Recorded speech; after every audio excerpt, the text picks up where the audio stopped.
Thank you for visiting ChristopherMedia.net. It's time to turn your bathroom into your personal sanctuary with Lowe's. Right now, save big on stylish fixtures and more storage, like a white shaker-style vanity cabinet with vanity top and mirror, now just $199. Or a dark gray vanity cabinet with white cultured marble top for just $299. Don't just do it yourself. Do it for yourself. Find more savings on everything you need for your home projects at Lowe's today. U.S. only, valid through February 2nd, 2021. It's time to turn your bathroom into your personal sanctuary with Lowe's. Right now, save big on stylish fixtures and more storage, like a white shaker-style vanity cabinet with vanity top and mirror, now just $199. Or a dark gray vanity cabinet with white cultured marble top for just $299. Don't just do it yourself. Do it for yourself. Find more savings on everything you need for your home projects at Lowe's today. U.S. only, valid through February 2nd, 2021. ChristopherMedia.net. From Asthmacore Studios near Detroit, Michigan, it's Unregimented. Gangsters, what's up, guys? And now, here are your hosts. Welcome to Unregimented number 268. Chris. I'm Aaron. And I'm Rich. And I haven't seen the State of the Union address yet, so don't spoil it for me. Oh, I was going to say, if you can't see us, we're all sassy clapping. I don't know. I saw that in the preview.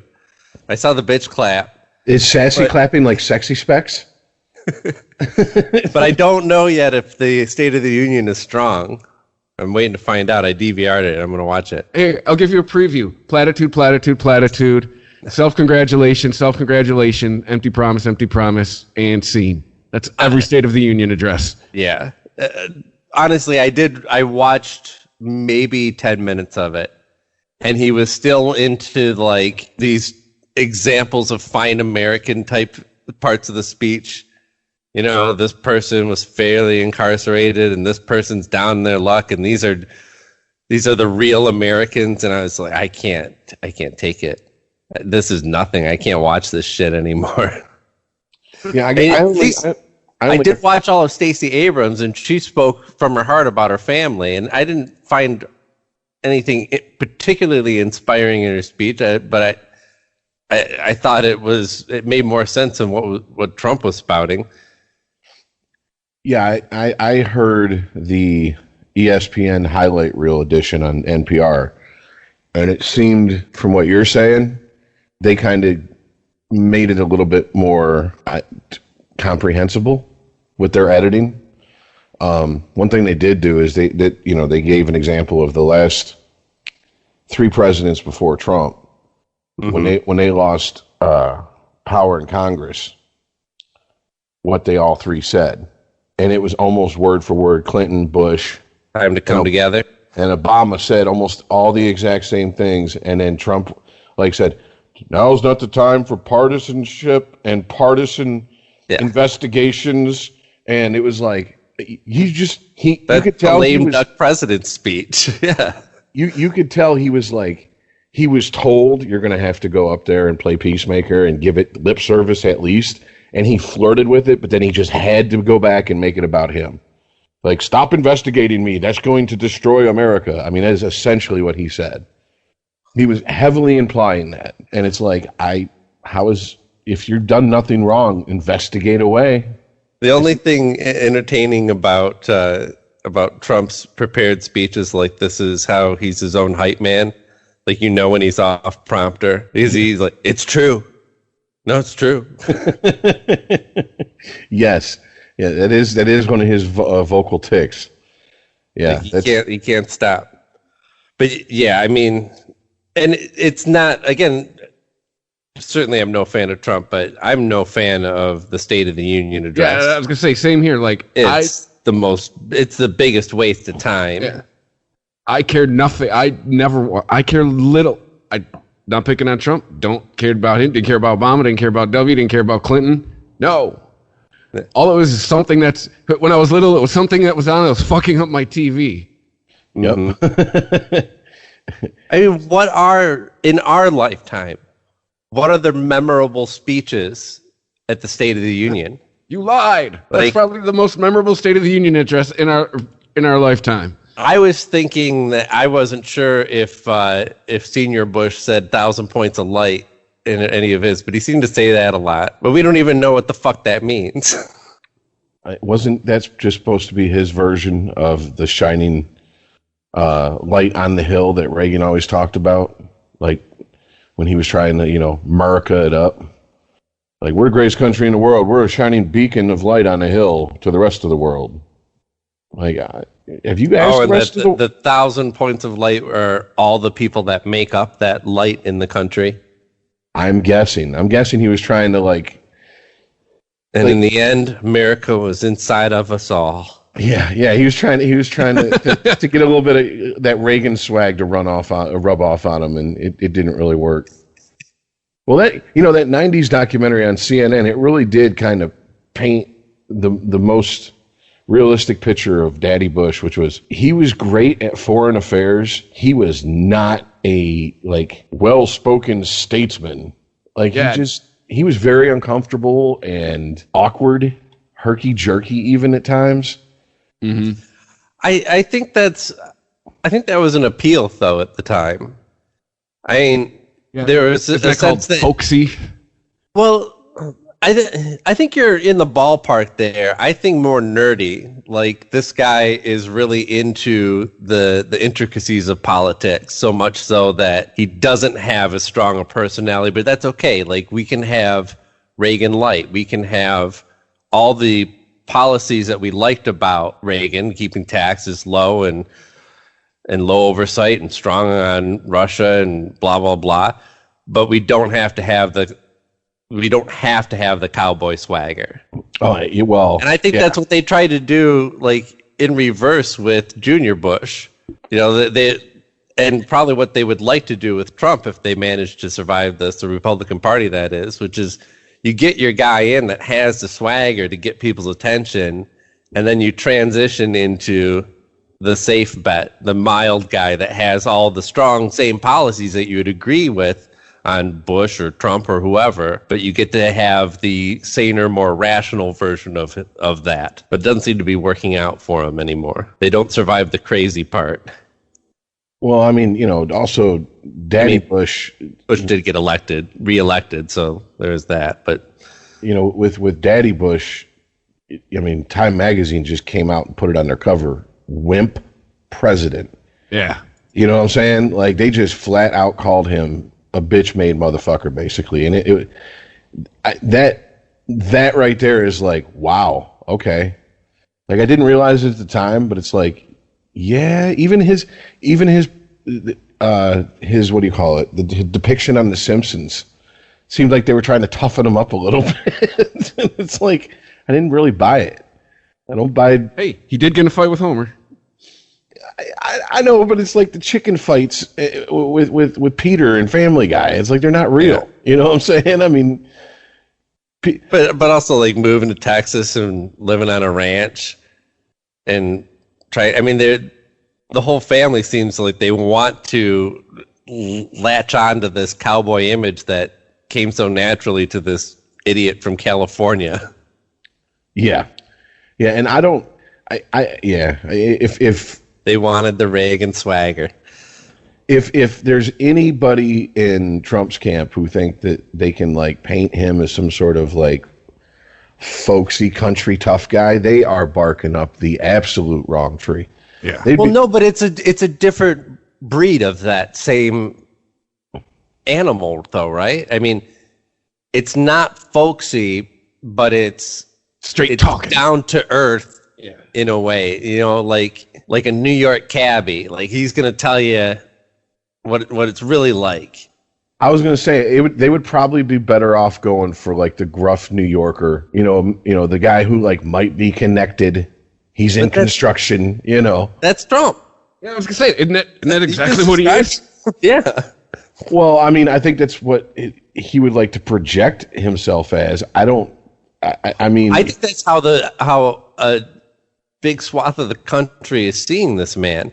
It's kind of like our love for the anti-hero in shows like Sopranos. Like, we So Tony is who he is, right? Like, I wouldn't get into business with Tony, but other than that, he seems like a decent guy, right? Somebody you'd probably want to hang out with. As long as he was at the strip club and there wasn't plastic on the floor, yeah. Because, at that point, I'm thinking, I'm going out like Joe Pesci style. Get in the car, we're going to the woods. No, we're not, Tony. It's as long as you know what it is that you're dealing with, you understand that what you're handling is a snake, then you know how to get what you need out of the snake and not get bit. Yeah, I guess I can see that a little bit more. I don't know. I don't buy Trump as a tough guy. You take away his money and his personal security, and I don't think he's whooping anybody's ass. You know what I'm saying? Like, and I think he wants real bad to be perceived as like, I can kick the shit out of anybody I want to. I kick their ass bigly, and I'm just like, no, you really can't. Yeah, but he is the new tough guy. We don't respect guys who can kick ass, who can literally kick ass.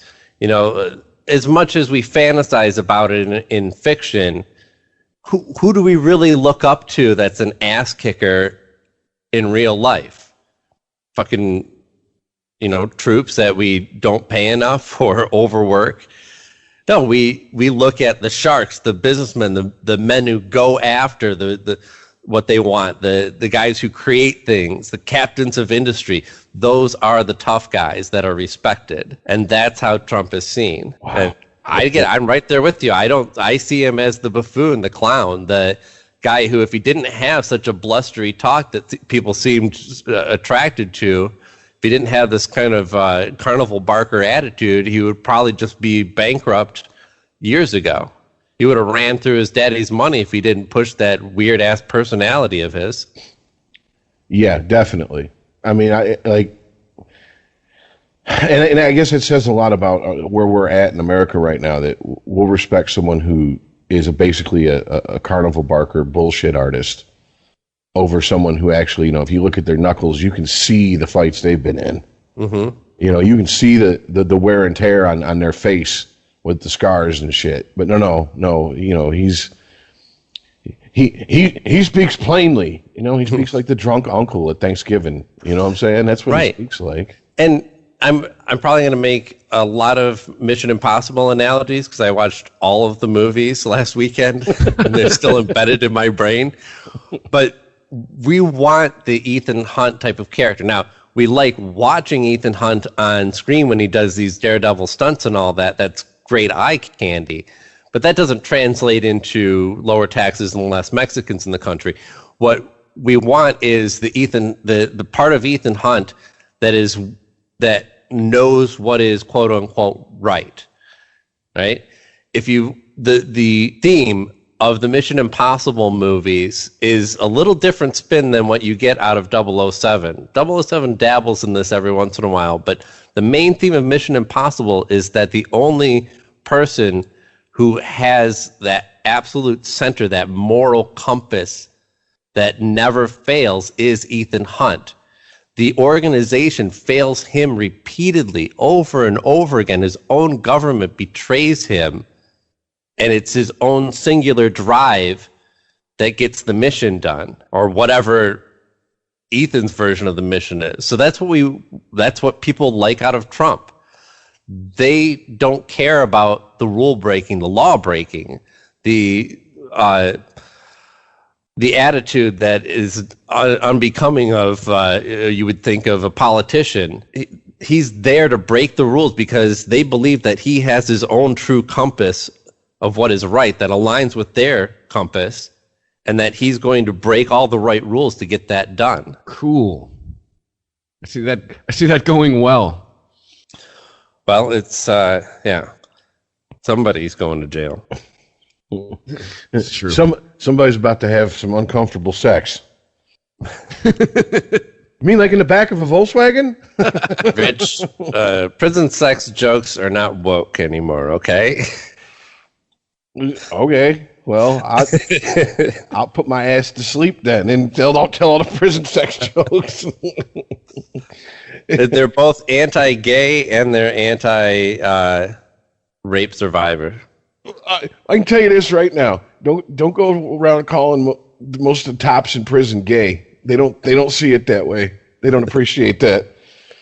It's like when I would play San Andreas, and you'd walk down the street in the game, and you'd hear the crowd talking, and all the tough gangsters would be like walking past you and be like, "Yo, what up, CJ?" And then the next dude walk by and be like, being in top in prison don't make you gay. And I'm like, that's a weird thing for some guy to say in a video game. Just randomly. Like, okay. That'd be my... Seems to come up a lot around that dude. Noted.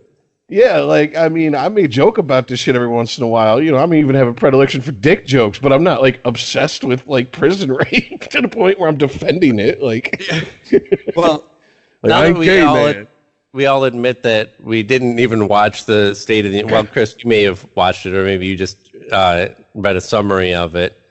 But we took away no substance from that whatsoever. Can we gossip about it a little bit? Like, you must have seen the memes that have come out of this. And the kid named Trump, who was brought in because he was bullied at his school. Yeah, this will help. The same name. And he sleeps through the whole fucking thing. Like, head tilted back, mouth wide open. If he was mic'd, it would be... Looking like Homer at his shift at sitcom Simpsons. Just he should have put the glasses with the eyeballs painted on him. Drools on himself. There was a parade of white for some reason. The suffragettes did it 100 years ago. So apparently, right? Yeah, I think women have lost all their rights. So now they have to fight for him again. I believe Trump thinks that it was for the, quote, abolition of civil rights, which is a weird thing he said the next day. Well, the thing I did take away from one of the sound bites was there apparently are at least two Americas that your average American lives in. And in one of these Americas, they look at the raw data and numbers about how came into the country illegally and how much crime they bring with them and how it's gone down like 80% in the last decade. And then there's the people that think that everyone that crosses the border illegally is bringing just nothing but rape, hate, and discontent. And drugs. Don't forget drugs. Yeah. And they got terrorists like stuffed up their ass when they cross the border. I agree with you, Rich, but the problem with looking at statistics like this is that they're always going to be incomplete. This kind of comes up a lot when we talk about cannabis on our Weedsman podcast. Yeah, because you always have to have like an asterisk after everything, because there's such a vast, while there's legalization sprouting up all over the country, the black market is vast and spread throughout the entire country still.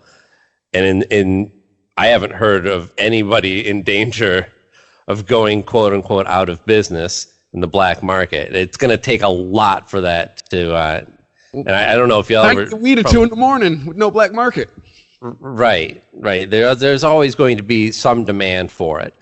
So in that same respect, when you're talking about police reports of violent crime, or even just, like muggings and stuff like that, a lot of these things go unreported, because in communities where if the police might show up if you call them, and they also might show up with ICE. Yeah, they're going to start papers, please. Right. We know how to close this case really quick. Like, we didn't figure out who mugged you, but you're out of the country now anyway, so now my case is closed. Yeah, out of sight, out of mind. No, I mean, I understand that. But at the same time, it's like we always have these politicians who, if the stats don't back up their point of view, then they start playing the, well, stats can be bent to any way to make it look any way you want. But when they back up their point of view, they're like, no, these are now not these stats. These are the good stats. These are the ones that you cannot fuck with. These are unfuckwithable stats. It's like, nah. Right. Well, also, I mean, just as human beings, we can use our common sense, right? And see that we don't see these trends happening. You know, these reports of illegal immigrant kills somebody, these are news events. These aren't just everyday happenings the way that Fox News might want you to believe. And this idea that, MS-13 gang, that, do they want to come into America and quote unquote do their business? Absolutely they do. Do we want to keep them out? Sure. Are they spreading at this rapid rate that news stories would have us believe? I mean, again, these are not things that you can get hard statistics on, but aren't they already in New York? What do they mean they're coming? I thought they've been in New York for years. Right. It's these gangs and the crime that comes with them. These are products of concentrated urban environments. These are not things that are in particular to Mexicans or any other immigrant group coming into this country. Well, also when I hear a lot about MS, majority of those immigrant groups get shuffled into cities because it's easier to maybe find your community and the housing and the jobs that you need without having to have, a Ford F-150 to drive 45-minute commute to your job.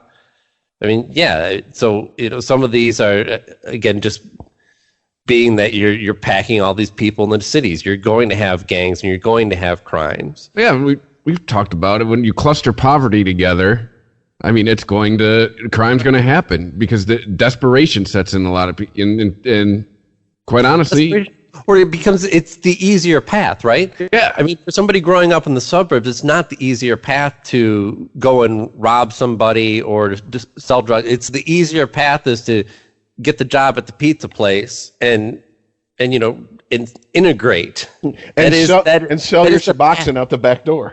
That is the path of least resistance. Now you're growing up in an area where there's not as much actual job opportunity, but people are, your friends are flashing wads of cash. They got new tennis shoes, and this is a path of least resistance for them. It's easier to be a criminal growing up poor in the city than it is to get a proper job and pay taxes. Well, also when I hear a lot about MS-13, it tends to be, this is a gang that has spread to the prisons and are taking over the prisons. Of course they fucking are. Well, every fucking race has a gang, at least one gang in every prison here. That's how prisons divide themselves up. That's an unwritten rule. You stick to your own kind. It's no different than terrorist organizations either. As soon as, the minute that Obama started referring to ISIS, all of a sudden, everybody's fucking ISIS. And ISIS is taking credit for everything. It's an Ouroboros. It's a snake that eats its own tail. It's a self-fulfilling prophecy. We start talking about MS-13, all of a sudden everybody wants to be identified with MS-13. What are we? Let's start our own arm of this, because that's a name that people that has that fear and respect to certain people built into it, so they latch onto it, and then you just see the obfuscation too. There's a Fox News story about there's a MS-13 graffiti on the side of a business in Middle America, and they show it, and it's like I took a spray paint can and just wrote MS-13. And then, there's no fucking arrows. It's all one color. There's no fucking way anyone in MS-13 did tag this. We need a new boogeyman, Aaron. We talked about this last episode. We got our last boogeyman. We need a new one. Yeah. You're absolutely right about that, because I'm thinking of there was a case where I'm not sure how it worked out, if it was just a bunch of teenagers trying to be edgy and think they were funny, but somebody was trying to spray paint us swastikas, and they couldn't work out how to do it right. Right. So there's 4 attempts and they're all wrong, and then finally they're just fuck Negroes underneath. They just gave up. They just went straight to the end. Fuck these Negroes. I'm not even trying to shit. Well, first of all, get your racism right. Shouldn't have said fuck Jews. Yeah, that's the other thing. It's like, but this is not the product. I don't believe that's a product of a racist. Who knows what's in that person's heart who was doing that? But it kind of is on the sleeve, so to speak, that this person is just an idiot. Yeah, it seems like a very 13-year-old trying to be edgy thing to do. It's a teenager lashing out. I mean, it's like what I imagine the majority of QAnon is just a bunch of fucking idiot teenagers that are lashing out in ways that, in this case, they can get a lot of attention from. Not positive attention, but and if you were the guy who did that, because yes, I'm going to assume it was a male who did that, because it seems like a very male teenage thing to do. Yeah. And you got caught. Like, you poor dumb bastard. Like, how do you even try to be like? How do you fuck up a swastika 4 times? You know what I'm saying? You very quickly paint some round heads over each one, and like, it's a man running. So I suck. Is that a crime? Is it a crime to draw a stick man? Oh, Christ. But yeah, I don't know. I just maybe it's because of where we grew up, but I don't know. I've lived in Florida. I've dealt, as far as South Florida as I ever lived with was south of Orlando, just south of Orlando, like an Orlando suburb. Mm-hmm.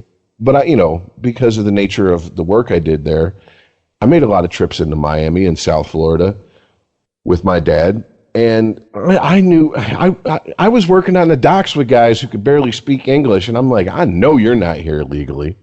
You know what I'm saying? But it was never like they were you know what I'm saying? It's not like they were problem citizens.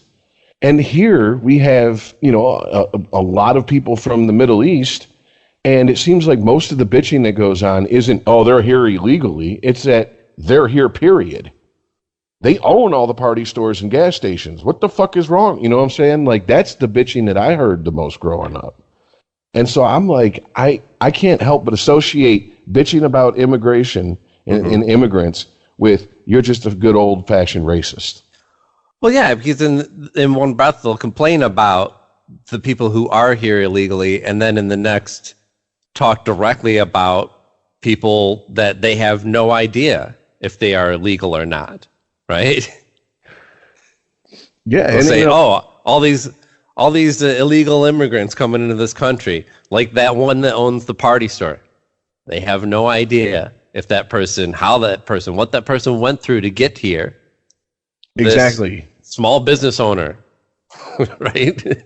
Like, I hate to say it, because I don't want to give the man any credit, good or bad.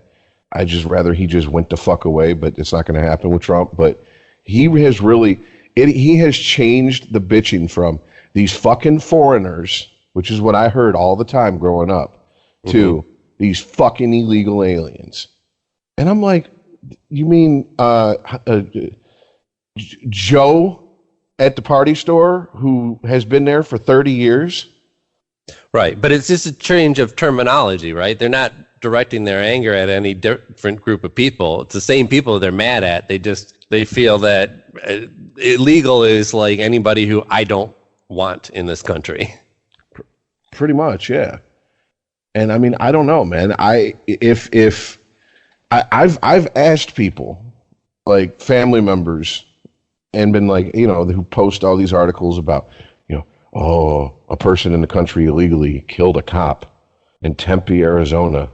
And I'm like, okay, well, how often does that happen? Once is too many. Okay, that's not answering my question. Like, is this a daily occurrence? Because I get the feeling if it was, it wouldn't be front page news. We kind of went over this like a couple weeks ago, I believe. It's like the casualties in the Iraq and Afghanistan wars.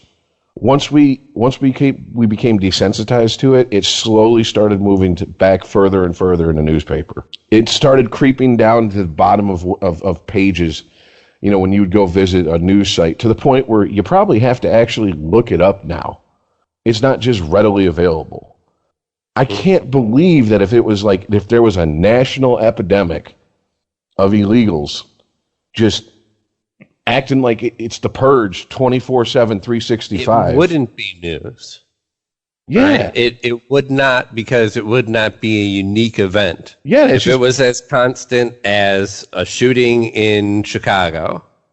Exactly. Yeah, exactly. And why are those, 5 fatal shootings in one day in Chicago, and it's just kind of like, oh, it's par for the course. It's Chicago. What the fuck you expect? It's time to turn your bathroom into your personal sanctuary with Lowe's. Right now, save big on stylish fixtures and more storage, like a white shaker-style vanity cabinet with vanity top and mirror, now just $199. Or a dark gray vanity cabinet with white cultured marble top for just $299. Don't just do it yourself. Do it for yourself. Find more savings on everything you need for your home projects at Lowe's today. U.S. only, valid through February 2nd, 2021. It's time to turn your bathroom into your personal sanctuary with Lowe's.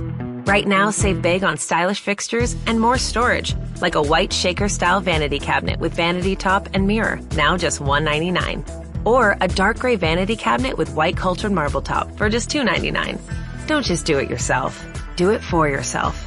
Find more savings on everything you need for your home projects at Lowe's today. U.S. only, valid through February 2nd, 2021. It's time to turn your bathroom into your personal sanctuary with Lowe's. Right now, save big on stylish fixtures and more storage, like a white shaker-style vanity cabinet with vanity top and mirror, now just $199. Or a dark gray vanity cabinet with white cultured marble top for just $299. Don't just do it yourself. Do it for yourself. Find more savings on everything you need for your home projects at Lowe's today. U.S. only, valid through February 2nd, 2021. Curated by Kohl's latest collection is now available in select stores and at Kohls.com. For a limited time, shop unexpected new favorites like reusable drinkware from Corkcicle and fun arts and crafts from UV. Warmy's heatable plush toys are perfect for little ones. Homesick handcrafted candles are a great gift to make anyone feel at home. And who doesn't love sweet treats from Candy Club? Shop Curated by Kohl's for these digital need-to-know brands and more. Tap the banner now or visit Kohls.com. Unregimented. ChristopherMedia.net. ChristopherMedia.net. Unregimented. Well, as long as we're going to get into race early on, Why not? Rich, I know that you didn't hear any of the recent news about Liam Neeson. He was going around doing press for his movie. I forget what it's called, but it's hold on to your hats here. He's some old dad who's getting revenge on a bunch of people with guns. What? Yeah. You just described the last decade of his career. Right. It's a real career change for him. So I guess for whatever reason, you got to have a story, right? You got to have like how this project touched you personally. And his story apparently is the time that a close friend of his, a female friend, was raped by a black person, and he, for the next week, carried a club around with him, hoping to meet a quote-unquote black bastard that he could beat up in revenge. Now, Story's fake. what do you mean it's a fake? She's dead. She has no children. Like there's no way to corroborate this story. Yeah. Well, why would he make this up though? Right? Because exactly what you just said. You need a story for your movie. Sure.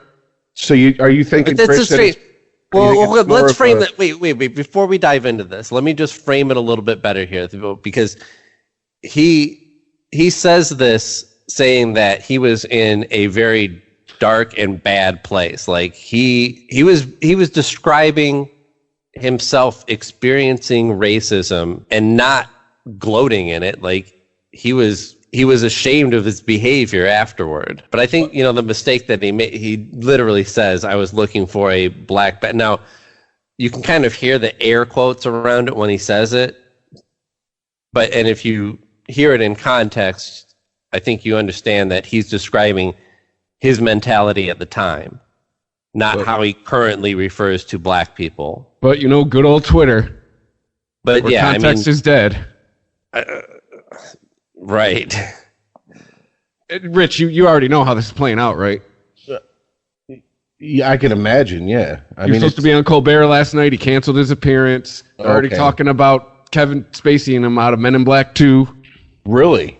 Yeah. Well, that's supposed to be what? Men in Black International. That's supposed to be like a new tentpole. Too. Yeah, that's supposed to be a new tentpole franchise. Like that's supposed to reboot the series. Quick aside, I did see the sneak preview for it with Hemsworth and Tessa Thompson. I'm looking forward to it. They seem like a really great pair. Yeah, so my guess we is, already know they are. My guess is Liam Neeson is probably playing the Rip Torn character, the senior agent who stays at the base for the most part. So I mean, because if he was the starring character, I think they'd probably go into damage control. Well, I got to ask a question, Chris. Well, this is easy though. They can just CGI over him, right? They can completely change his voice and just make him an alien. You'd never know. You know what? That's a damn good point. And you would never know that you had a racist in your movie. But I wanted to ask, Chris, so are you thinking that this is like something that topical and we're going to throw this story out and that he kind of got blindsided by like the whole, I don't know if you guys remember. Like he was fed this story?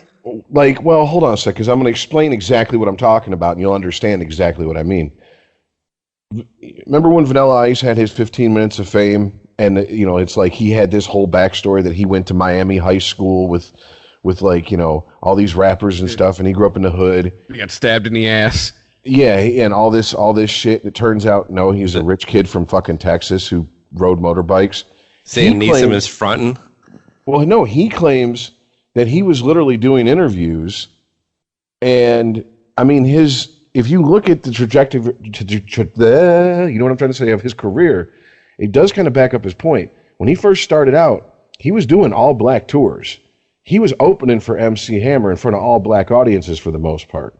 I'm talking before Hammer was like, can't touch this Hammer, when it was just turn this mother out Hammer. Yeah, let's get it started, Hammer. Yeah, and then all of a sudden he claimed he was doing an interview, and his interviewer starts hitting him with all these questions about like, well, it says in your bio here that you grew up with Luke from 2 Live Crew, and he was like, oh shit, what do I do? So he claims he just went with it thinking, well, who the fuck's ever going to fucking fact check that? And, well, you're dumb because, of course, they're going to fact check it. You're the first white rapper to try to break into at that point, that's not like the Beastie Boys, at least. And the Beastie Boys, like, they cut their teeth and earned their fucking stripes by being on the road with Run DMC and Public Enemy. He was trying to break into, like, an all-black audience that had no crossover appeal at that time. Of course they're going to fucking hold his feet to the fire and go through his past with a fine-tooth comb, especially because rap's all about the perceived image of being real. So I'm just wondering if this is like a PR department trying to pull this shit with Liam Neeson, and he was just sitting there like, I had a friend that got raped by a black guy, and I was scared of black people for a while.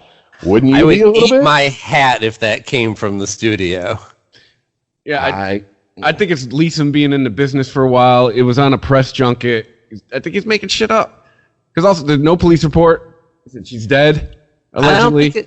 I don't think he's making it up. I believe him that he knew somebody that was raped by a black person, and he was mad at black people for a week.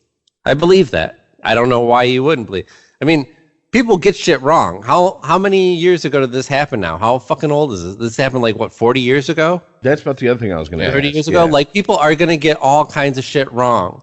The fact that, you might have mistook the person, it doesn't really matter if it's provable, right? I don't even understand why, like, that's not really the point. The point of this story for me is that we're obviously not ready to have a real conversation about race in this country. Not ready to have an adult one. Yeah, I was going to say we are glossing over. Well, the point for me is like, you had a shitty thought 35 years ago. You have to go away now. Like, is that how this goes? And it's not even a gotcha thing. Like, he's coming out and admitting this. Like, this is a dark place that I went to. I mean, this is something that actors and musicians in interviews do from time to time, right? They open up about, I was an alcoholic, or I cheated on my wife and destroyed my marriage. I'm a horrible father.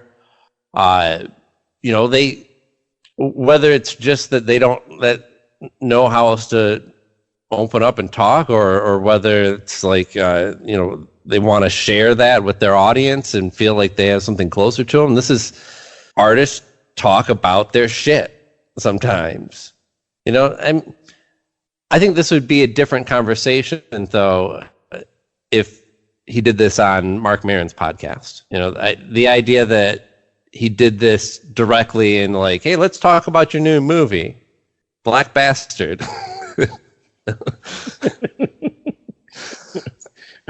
And then they brought him on Good Morning America and sat there and grilled him. Mm-hmm. Right, grilled it. Which I would like to ask Robin Roberts. And like, have you never had a shitty thought? If my kid comes to me and says, you know what, I did a bad thing. I cheated on this test. I totally got an A. I got away with it, but it's just been kind of weighing on me, and I want to come forward and admit what I did wrong. Well, sure, like, we're going to have a conversation about that, but it's not going to be an hour on GMA the next morning going, so don't you know now how really bad you are and how wrong you were? Can you tell us a few more times how bad and wrong you really were? Like, he's coming out and admitting it. It's not a gotcha moment. He's already said that. The whole point of the story is, I went to a bad place and I don't recommend it. It was fucked. I get that being the point of his story, but also, are we not supposed to be human anymore? Nope. I mean, everyone has to be perfect, no blemishes, or we're gonna fucking find them, and then we're gonna you get no job. You're done with the human race. We're gonna fire you. Well, I mean, if round you all up. If there was, like, let's say Denzel had said this about, he had a friend, she was raped by, some white guy, and he walked around with his nose out of joint, like, yeah, I wish I could run into a white guy that thinks he's hard right now. Like, I could whoop his ass. He's like, and I felt that way for a week, and then I realized that this shit ain't that's not the way to handle it. We'd be standing up. Yeah. Yeah, thank you, Denzel. Can you imagine? I mean, like, there's probably stories that Denzel is never going to share about his early experiences trying to break into Hollywood, trying to get real roles, and realizing how racist the industry and the country that he is dealing with. I mean, maybe, I'm sure he already knew that, but, at some point, did he say those fucking white assholes, those white bastards, those white whatever the fuck? I'm sure he did. Absolutely. Do I think that Denzel, like, in his heart, is racist against white people? No, that's Spike Lee.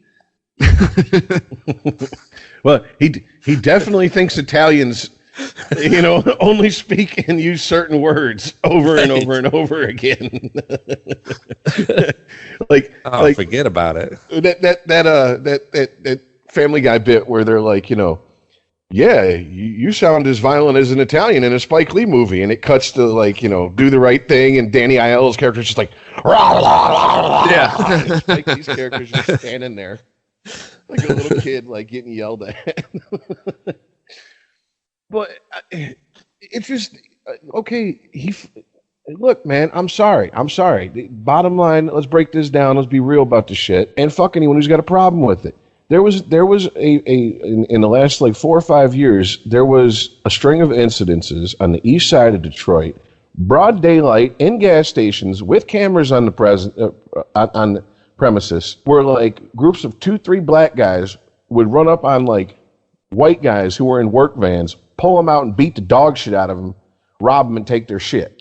And it wasn't like, oh, this happened once or twice in the span of a month. No, this shit happened like 5-6 times in the span of a week or two. Now, if I'm a white guy working in a work truck going into the east side of Detroit, you don't think I'm going to be a little bit on my guard? And if I'm racist, so fucking be it. I'm going to quote Patrice O'Neal. I'd rather be racist and alive than tolerant and dead. Sorry. And that's just all there is to it. I mean, it's a normal reaction to get pissed off. What's not normal is to hold on to it and be like, every black guy's like this. That's not normal. Right. Okay. It's normal to be pissed off, and it's normal to be wary of situations that you might be in real danger. You know, I might almost argue that the feeling, the thought is normal itself. Like the racist thought of thinking like this is how these people are, when you see that, you know, one example of it. I mean, because our brains naturally want to find patterns, and certainly we want to find patterns in behavior of people because we want to put them in categories of, do I trust this person or not? And we use skin tone to do that. And what, you know, not saying that it's any good judge, but we naturally categorize people. It is a natural thought to think. It's just not a natural and healthy way to extrapolate and actually act on. Well, I mean, there's also something that maybe we can't understand completely as Americans because we're not, like, Liam Neeson's from Northern Ireland. Mm-hmm. And there was, like, you know, let's be honest, he's old enough to have lived through the shit that, you know, the Cranberries and U2 wrote songs about. Right. You know what I'm saying? Shit we made movies about in the 90s. All right. I mean, I'm sure he's been on the end of, you know, oh, you fucking stupid Patty, you know, you fucking potato eating mackerel snapper, you know, and all this shit. Mm-hmm. And so maybe he, what he was trying to do is, the fact that I was angry that my friend had been so fundamentally violated and hurt turned me into the very people that I used to hate you know, for doing the same to me. Did anybody ask him that question? I'm guessing not. Probably no. because our fucking big fat fucking American egos can't take into consideration that maybe he's coming from a completely different place than where we come up with shit. Because it's all about us. Just ask us. No, you know, he has to go on an apology tour. We have to hear how sorry he is about it. I mean, look, man, if he was like, Sean Connery got on fucking Barbara Walters and was like, hey, yeah, if my woman gets out of line, I just give her a little smack and it straightens her right out. That's like 25 years ago. He still had a career after that shit. Right? And by the way, he was unapologetic about it. It was a different time. There was no, like, you know how I know it was a different time? Because some of the older women in my family were like, yeah. If I get out of line, my husband smacked me, and I okay. And I'm like, God damn, really? that's called like assault. That's a crime. You know what I'm saying? Like that's not that. My job is not to punish my wife like she's a fucking child who's going to touch a hot stove. You know what I'm saying? Like, hey, if he don't smack me, then he don't care, and apathy is worse than hate. I guess. I mean, if that's the case, man, I had a few family members who just loved my ass a whole lot because they just wailed on me like it was going out of style. And I, you know, at the time, I didn't take it as anything but this is some bullshit, you know, but what are you going to do? You're not calling Child Protective Services in the 80s with that shit because the cops show up, then you get your ass whipped by the cops because you're wasting their fucking time. You know, that's... The cop beats your ass and says, listen to your parents. Yeah, exactly. And I'm speaking from a very real experience I had where I thought I was going to be I'm going to call the cops on you. My mom handed me the phone, was like, do it. And I did. The cop came out and he was like, if you were my son, I'd take my belt off right now and beat the shit out of you. Don't you ever waste your mother or my time with some nonsense like this. I'm a police officer. I got real crimes to take care of, not this horse shit. And I was just like, oh, okay.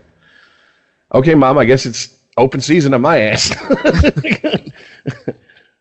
But no, I do wonder that because he's what? He's got to be close to 70 now, isn't he? He's got to be in his like 60s at least. He's had to have lived through some shit that we can't comprehend because we as Americans see him and go, he's a white guy. And I'm sure if you go to certain parts of the United Kingdom, they're going to go, he ain't white. He's a fucking Paddy. And on top of it, he's a fucking Paddy from Northern Ireland. That's how they see him. So, okay, whatever. Does anybody really think his career's over with, honestly? I mean, like, permanently? Yeah. No. You mean like, no, I'm not talking, see it happening. I'm not talking you two. I'm talking like, have there been like, people, the talking heads come out and be like, well, that's it for Liam Neeson. I don't know. I mean, only time will truly tell on that. Okay. It's been mostly Twitter. And then, Robin Roberts getting on her high horse to make him apologize for a fucking hour. Who's Robin Roberts? She's the person on Good Morning America who interviewed him. Oh, okay. And he is 67, Rich. Okay. So he'll be 67 in June. Right.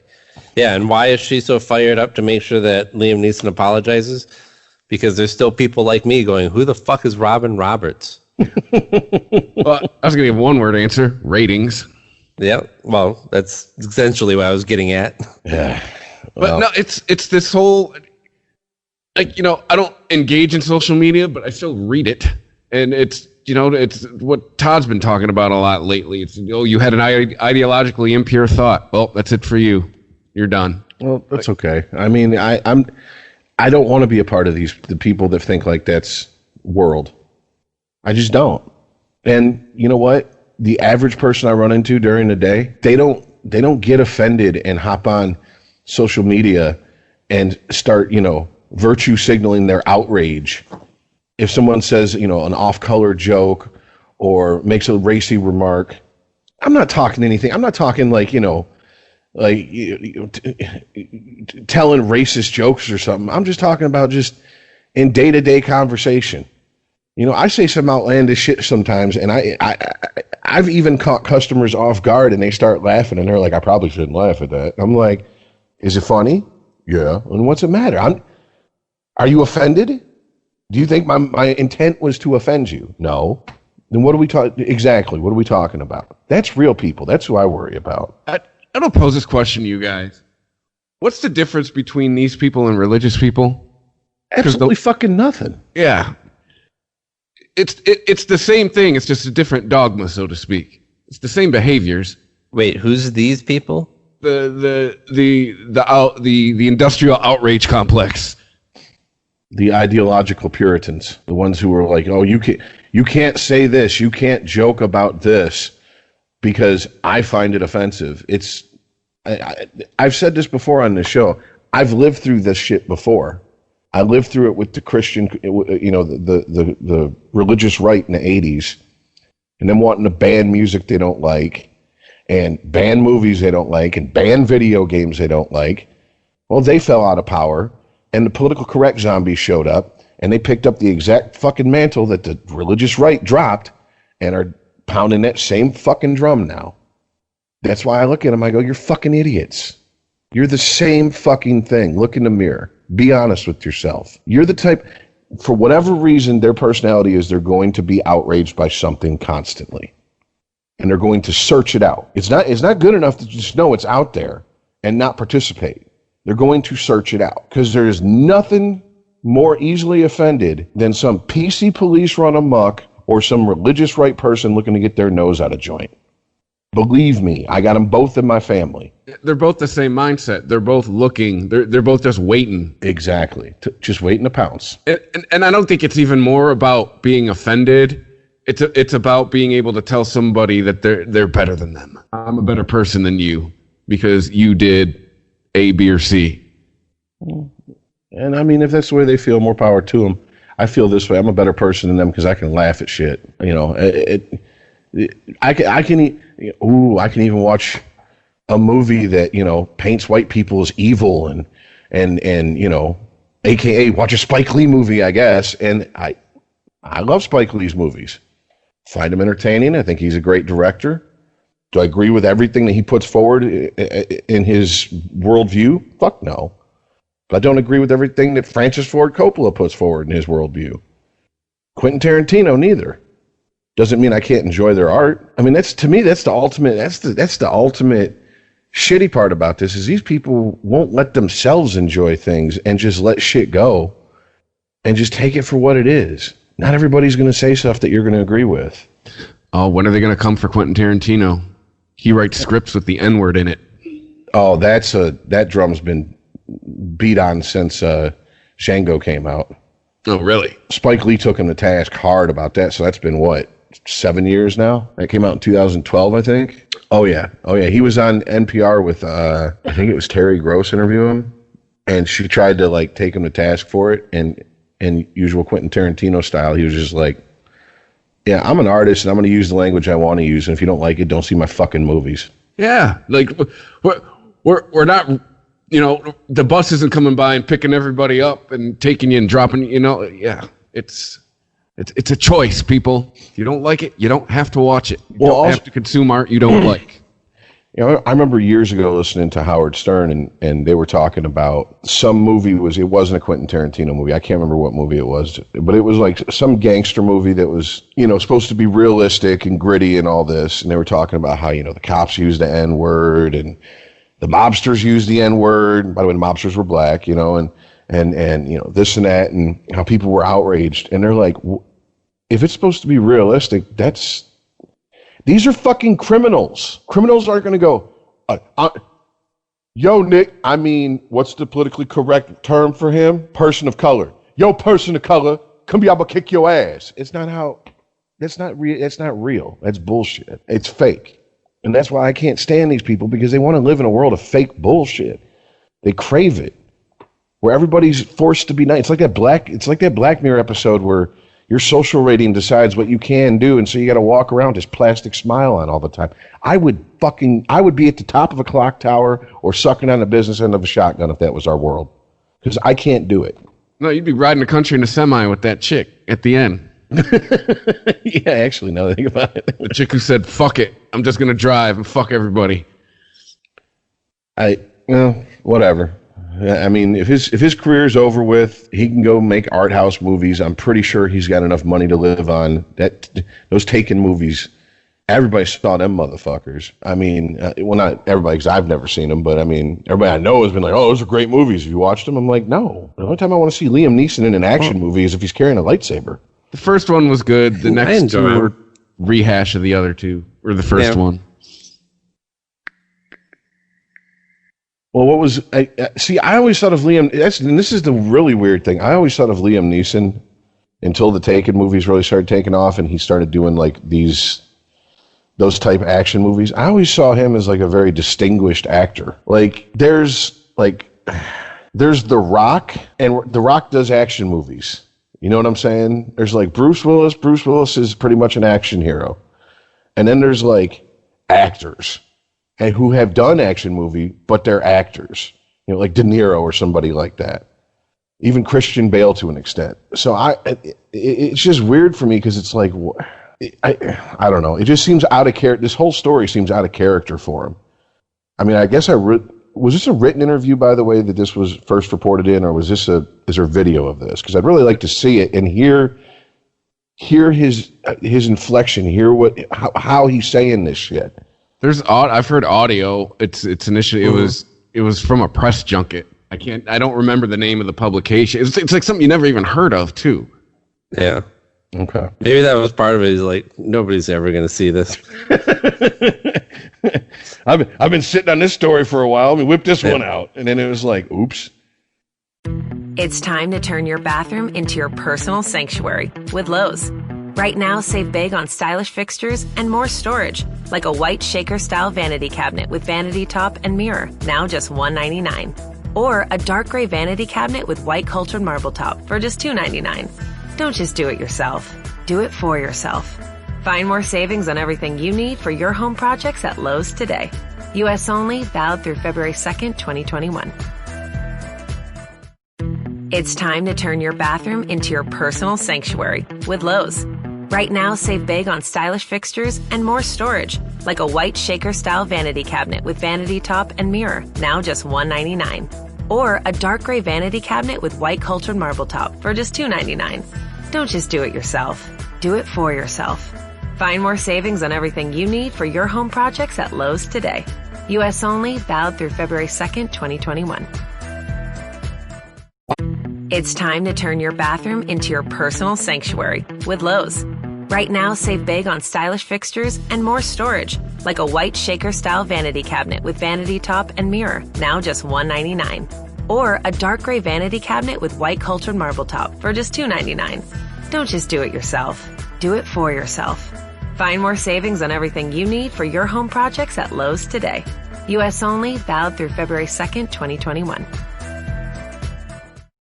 It's time to turn your bathroom into your personal sanctuary with Lowe's. Right now, save big on stylish fixtures and more storage, like a white shaker-style vanity cabinet with vanity top and mirror, now just $199. Or a dark gray vanity cabinet with white cultured marble top for just $299. Don't just do it yourself. Do it for yourself. Find more savings on everything you need for your home projects at Lowe's today. U.S. only, valid through February 2nd, 2021.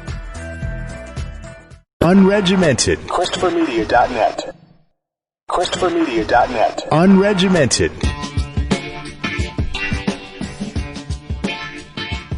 Yeah, the internet, they become Sherlock Holmes when they want to tear somebody down, buddy. Believe me. Like they did with the people in Virginia? What the fuck is all I got to say? Because now this is, at first it was supposed to be like, okay, we found a bunch of Democrats who in their yearbooks were wearing blackface in like the late 70s, early 80s.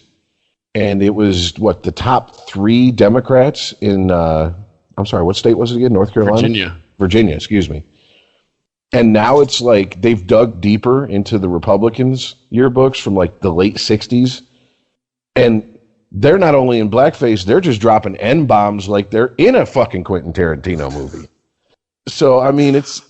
Well, it's great. I mean, you hear about, accusations like this, and certainly after the Kavanaugh hearings, you think the Republican stance would be, well, let's hear them out. Let's get their calendars. Find out who they're hanging out with. The real question, did they beat up a UB40 lead singer lookalike? Right, That's right. the real question here. But no, immediately, there was an accusation. Oh, they need to leave office. They need to do it right now. They're an embarrassment to their party and their country. Well, too, didn't Democrats initially start this? Like, wasn't it Democrats calling out their own? And then the Republicans jumped in? Yeah, I don't know where the origin point for the story is, but I'm certainly not seeing a lot of Democrats rush to his defense. Yeah, they're the president of the Virginia chapter of the NCAA or NAACP, who I guess supported the attorney general or whatever, helped get him elected, like campaigned in predominantly black neighborhoods for him, was like, yeah, look, I campaigned for him and everything, but this is pretty blatant. He's got to go. Right. Like, and he didn't say it with like any joy in his voice either. Yeah, it does. I agree. It does sound like this guy should not continue to hold this position. But, I mean, it's the idea that the right is just like, you've got racist too. I mean, not too. I mean, we're not racist. You are. Well, it's the Democrats that started the KKK. Right. Yeah, and the party of Lincoln. Yeah, oh God, I got so many dumbass people in my family who pound that drum, and I'm just like, you've never heard of the Southern strategy, right? Really? You don't know what Republicans did in the 60s and 70s to bring all those old racist Democrats into the grand old party. Fuck off. You're not that ignorant of history. There's no way that they would have voted for Lincoln. Fuck no. There's no fucking way. But this is my thing. I didn't realize this was like a thing there. Hey, we're a bunch of white college students. Let's put on blackface. It's down south. Why are we surprised? Yeah. Because I don't know. Like I said, I want to call some family members who were in college during those time periods and be like, is this something you'd see at Halloween parties, like on the regular? Is this something that costume parties or whatever, someone would do it and no one would blink an eye? Because it just seems like it was just way too casual. This is in fucking yearbooks. The newest one being from the early 80s? I mean, maybe it was because I grew up, in Michigan and Florida primarily, and the part of Florida that's like the north and the south, really.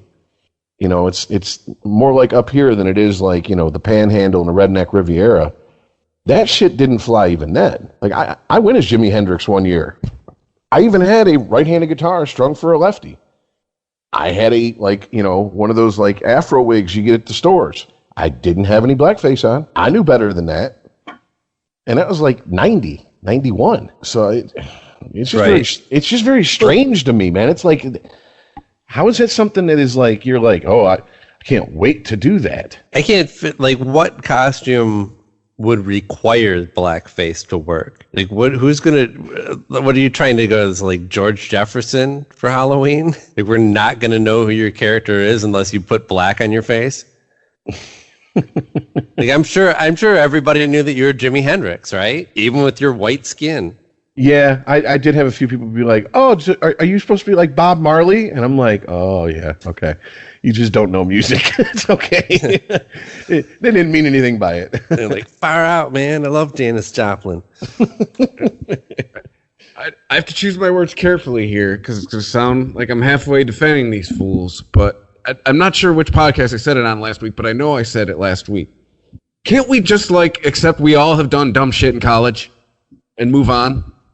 Because all of this stuff that's coming out, so when they were in college, we all have something we are not proud of when we were college age. Can we just accept that and move the fuck on? Until we can air everyone's dirty laundry equally, I don't think so. Like, it's not like these people were dressing up like Al Jolson, you know, like Ted Danson did, you know, at the roast of Whoopi Goldberg in the 90s. You know, like, I mean, the answer to your question is it would be nice, but clearly no. Right? Yeah, this is I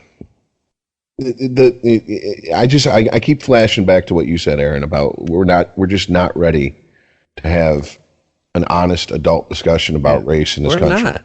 We say we are, but we Liam Neeson was having he was trying to have, like, the most honest conversation about race that I've ever seen in the media in recent history. Honestly, like, he was talking personally about experiencing racism and how powerful that hate can be, and how it was like he was almost like addicted to it for that week. He was driven by it.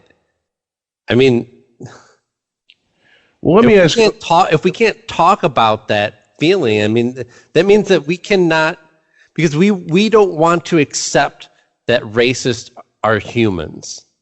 We want to think that racism is a defect in the brain that makes you subhuman, that makes you the less evolved man.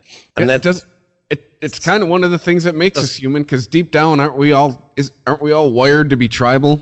Yeah. Yeah, that's a very deep-seated evolutionary survival instinct. I mean, that's just what if you were a caveman, you're gonna go hang out with the tigers and the lions?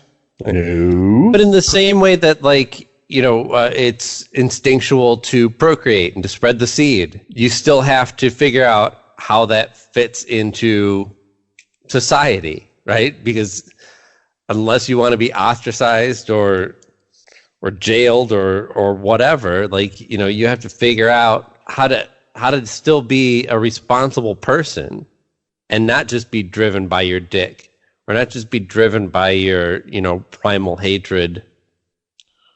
Well, let me ask you guys a question. Have either of you guys read the autobiography of Malcolm X? Nope. No. Okay. White kid from the suburbs, going with no. That first 2/3 of that book is just him recalling all the fucking horrible shit that white people did to him and his family that he saw. And then, well, I'm going to say about the first half of that is, then there's that like quarter where he joined the Nation of Islam. And then there's the last part when he actually went to Mecca and he actually saw, you know, Muslims of all color living together, sharing food, eating from the same plate, drinking from the same cup. And he realized this isn't what this religion that I hold so dear is teaching. It's not teaching hate the white man. And I've been listening to people who are full of shit and have been using my hate for their own gain. Now, when I first read that book, I said this in an English class. I said, I totally understand why you hated white people. And not one person said, you know what? That's wrong of you to think that. Now, one person said that because they said, yeah, all the shit that was done to him by white people. And by the way, it wasn't like dog whistle racism. Like his father was killed under some very suspicious circumstances. It was bullhorn racism. You know, his house was firebombed. They burned crosses on their lawns. All that shit that, you know, we think happened 150 years ago. No, that shit was happening 2 generations ago. And by the way, it was in Michigan. All right. So this, you know, you spare me the enlightened northern man shit, you know, when people try to say that shit.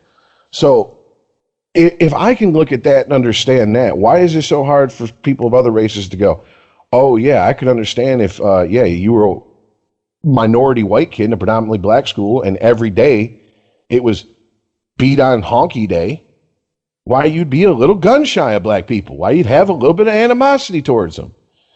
Would it be any different if you grew up getting the shit kicked out of you because you're Jewish, because you're, you know, Arabic? I mean, why can't, that's the adult conversation we're incapable of having because we have hall passes for certain groups of people, and other people get no passes. Just remember, Rich, we're always telling the story. It's got to fit with the story. This is the problem with treating people as groups and not taking the individual experience into consideration, is we end up with nonsense like this. I mean, I can't believe that everyone who ever dressed up in blackface, especially if they're posing for pictures they know are going to be in their yearbook, we're thinking, yeah, we're going to piss off some Negroes today. They had to have been just oblivious to the fact that it's going to piss some people off. You know what I'm saying? Like, I'm sure there was, yes, some people who had malicious intent, but I can't believe it's like, you know, I'm doing this because I'm just going to hate black folks. That's what I'm going to do. I'm going to do that all day. That's my job, 9 to 5. But I mean, I agree. What are you going to do? It's 2019. I mean, dude, you're a public servant. And you got shit like this in your closet, you got to go, dude. Take your college education and go start a small law firm somewhere and hopefully reboot your life. But you're done being a politician. Yeah. No, the private market will accept you with open arms, I'm sure. Oh, I mean, most of this country felt very strongly that OJ killed 2 people, and he still found people to give him money and give him business opportunities and party with. Now, I mean, I know that there's going to be people that are going to be like, oh, dressing up in his blackface is just as bad as killing people. You're an idiot. Good for you. Let's be honest. He's going to be, most of these people are going to be all right. So, whatever. It's just, God, it's just so fucking weird to me, man. Because when, like, we were talking the pre-show, I'm thinking, like, when's the last time we heard anything about blackface? Tropic Thunder. And then before that, it was the Spike Lee movie, Bamboozled. It's been popping up here and there quite a bit, especially in the last year. Yeah, isn't that why Megyn Kelly got blown out at NBC? Mm-hmm. Wait, what? She dressed up in blackface? No, she just said she didn't see a problem with it. Oh, well, so she may as well have. Well, but then again, let's be honest. Jimmy Kimmel dresses up as, I want to say Charles Barkley, but it's not, Karl Malone. And he'll get a pass from certain people because, well, he's a comedian. Obviously, he's very aware of the absurdity of him dressing up like that. Well, yeah. Megyn Kelly's not known as a comedian, you know. Mm-hmm. But it's not like just oblivious. It's also not like Jimmy Kimmel has, like, just random black guy character where he puts blackface on and says dumb shit. And that was like he's imitating a specific person. Well, yeah, that was kind of the point Adam Carolla made today or yesterday. These people aren't dressing up as random black guys. They're dressing up as celebrities, people they admire. You know, the one guy, Michael Jackson, the other guy, Curtis Blow. You know what I'm saying? Like, yeah, Jimmy Kimmel, Karl Malone. Yeah, that's the one that kind of, like, made me go, huh? Like, you're a white guy dressing up as Curtis Blow in 1980? I mean, I understand you're a college student, but, like, was Curtis Blow that big in 1980 with white people? I'm thinking that most of the people that while they were putting on that blackface, they're thinking, I'm going to get so laid tonight. That was their primary thought. Yes. Well, I mean, isn't that pretty much every college student's primary thought? Yeah. I mean, you know. Think of this dress up like Curtis Blow, my dick gets bigger as well. Right. Putting the black paint on the dick. Yeah, right. Make it look bigger. Just makes it darker. Doesn't make it bigger. Right. You know, black is slimming.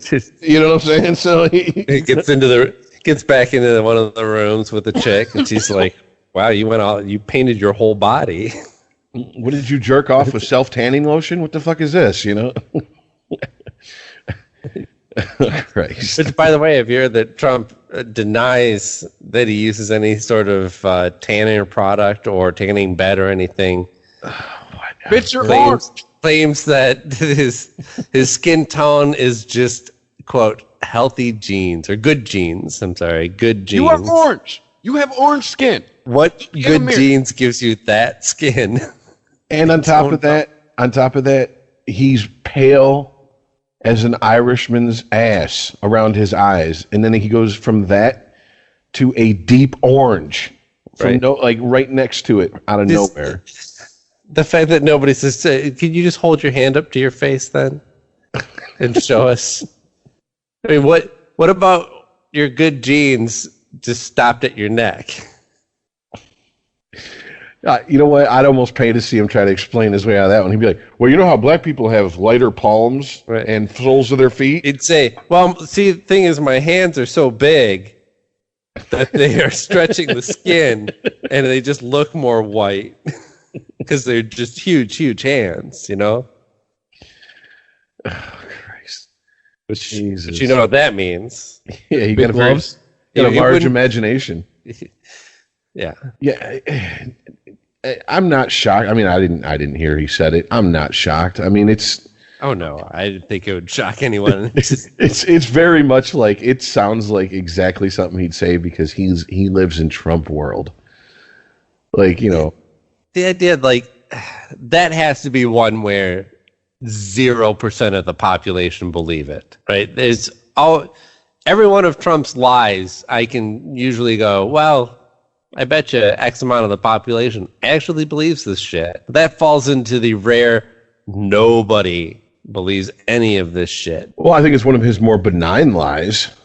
Oh, certainly.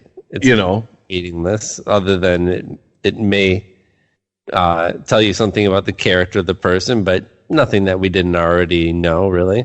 Yeah, exactly. I mean, this isn't up there with, yes, Iraq has weapons of mass destruction. That's why we have to go in there. You know, that. Yeah, WMDs. That's the ticket. Exactly. You know, and that's something, that's another thing they did on NPR.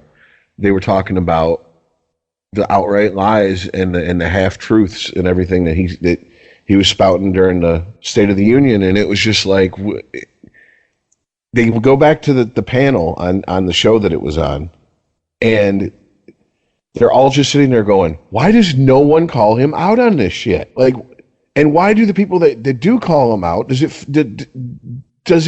why is it not being screamed from the rooftops? He's full of shit. What was it that Obama said that caused somebody to say, you lie? Oh, fuck. I can't remember, but I mean, I remember when that happened, it was like, oh shit. I can't remember either, but I remember thinking like, how is that even a lie? You're just disagreeing with his opinion. Yeah. Wasn't it something about healthcare? It probably was. You told me I could keep a doctor. But I mean, at the time, I remember thinking, wow, that's really kind of, I mean, scandalous might be too strong of a word, but like, really? That's what politics has de-evolved to? Wow, I hope we don't find another rock layer underneath and keep digging. Oh, shit. We're damn near to the core of the planet by now. I mean, at this point, I think the bar has been removed for politicians. I mean, as long as I guess you can get that, I'm a plain talking, straight dealing, straight shooter. If you can get people to buy that shit, I guess as long as they agree with your message, they're going to forgive you of anything. Nancy Pelosi at least elevated it up from heckling to sassy clap. Sassy. What was sassy clap now? What exactly was she like golf clapping? Well, just Google Pelosi clap. Okay. Because you kind of have to see it. And honestly, I mean, everybody's probably seen this picture at this point. Is it weird of me to say that I've never been more sexually attracted to Nancy Pelosi than seeing her bitchily clap at Trump? Because she does a thing. She points her fingers at him, stares him down, and claps in his direction. It with this very specific, like, I am not applauding for you, but see, I am clapping. Okay, all right. It's and you see it. See, but then she. This is an adult, everybody. But then she did the thing that's like, really, just own it, bitch. It wasn't sarcastic. Really? We all have a TV. We all saw you. It's on video. Yeah, maybe you're the weirdest clapper ever. Just own it. Just be honest. Be like, yeah, well, he's an idiot. What do you expect me to do? I have to clap. You know, that's we have to play the game. This is part of the game that we all agreed to play when we got into politics. I'm just showing you that, hey, look, yeah, I'll clap for you, but you're an idiot, and I know it. God, Jesus. Oh, yeah. I'm listening to the cuts from Clinton and Bush and Obama, and then they play Trump, and I'm just like, wow, that is so glaring. One of these things does not belong. Like, even Bush come off as elegant compared to Trump, or eloquent, compared to Trump. Bush, we never said that about that man when he was in office.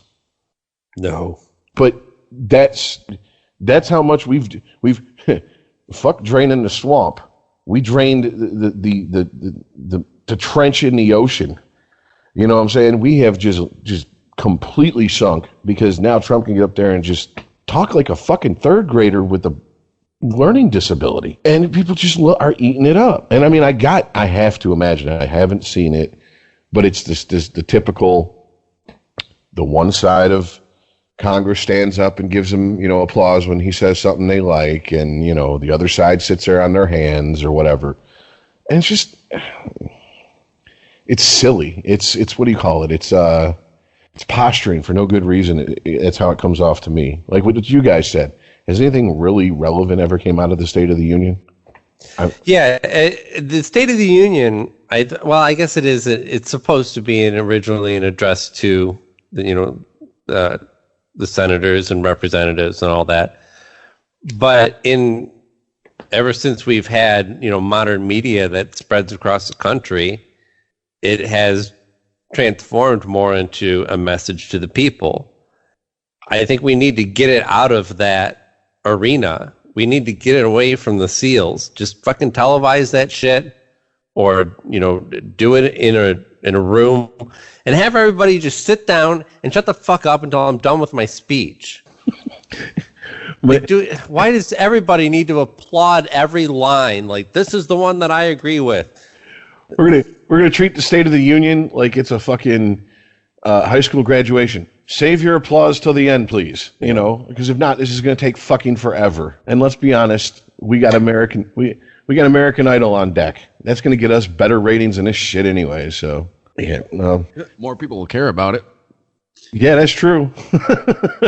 And honestly, I mean, it comes off as almost creepy to me too. Like we're in some sort of dictatorship. There's going to be consequences if you don't stand up and applaud and tell your king that he's actually wearing clothes, even though he's naked. Yeah, you know what? That's a very good way to put how I felt listening to the clips of this. I was like, oh, okay, yeah, this is just horse shit. This is us going, no, Emperor, your new clothes are just beautiful. Might want to tuck your dick in, though. Yeah. Just saying. Oh, Christ. It's time to turn your bathroom into your personal sanctuary with Lowe's. Right now, save big on stylish fixtures and more storage, like a white shaker-style vanity cabinet with vanity top and mirror, now just $199. Or a dark gray vanity cabinet with white cultured marble top for just $299. Don't just do it yourself. Do it for yourself. Find more savings on everything you need for your home projects at Lowe's today. U.S. only, valid through February 2nd, 2021. It's time to turn your bathroom into your personal sanctuary with Lowe's. Right now, save big on stylish fixtures and more storage, like a white shaker-style vanity cabinet with vanity top and mirror, now just $199. Or a dark gray vanity cabinet with white cultured marble top for just $299. Don't just do it yourself. Do it for yourself. Find more savings on everything you need for your home projects at Lowe's today. U.S. only, valid through February 2nd, 2021. It's time to turn your bathroom into your personal sanctuary with Lowe's. Right now, save big on stylish fixtures and more storage, like a white shaker-style vanity cabinet with vanity top and mirror, now just $199. Or a dark gray vanity cabinet with white cultured marble top for just $299. Don't just do it yourself. Do it for yourself. Find more savings on everything you need for your home projects at Lowe's today. U.S. only, valid through February 2nd, 2021. Unregimented. ChristopherMedia.net. ChristopherMedia.net. Unregimented. Well, all right. This is definitely off the politics path. Well, good. Let's get off politics. And it's more nerdiness from me. If you've listened to the show, you know I like Stephen King. They're remaking Pet Sematary. They're going to release it on the 5th of April. And they still can't spell it right. I'm surprised they didn't change it. You know what I'm saying? Considering all the other changes they've made. One big one that's really got a lot of people going, I'm not even going to go see this movie now, because it changes the fundamental story that's being told. But they released a 3-minute trailer. Every site that posted the trailer had spoiler warning. If you don't want the entire movie ruined for you, do not watch this trailer. And first thing I'm thinking is kind of what Chris said in the pre-show. It's like, well, they must know this movie's going to suck. But yeah, isn't that generally? I think I've heard that said before. If a movie is or if a studio is pretty sure a movie sucks, they try to give you as much of the plot in the preview as possible. Well, also the fact that they're kind of burying a horror movie in April when, if they were sure it was going to be a horror hit or whatever, when they try to put it around more Halloween, they moved back it for that reason. I think all the Saw movies were released a couple weeks before Halloween. And I'm not holding those up as good horror movies or even good movies, but I'm just saying that's usually the time of year you start seeing that shit. Unless it's a Friday the 13th where that became almost like a summer blockbuster type movie.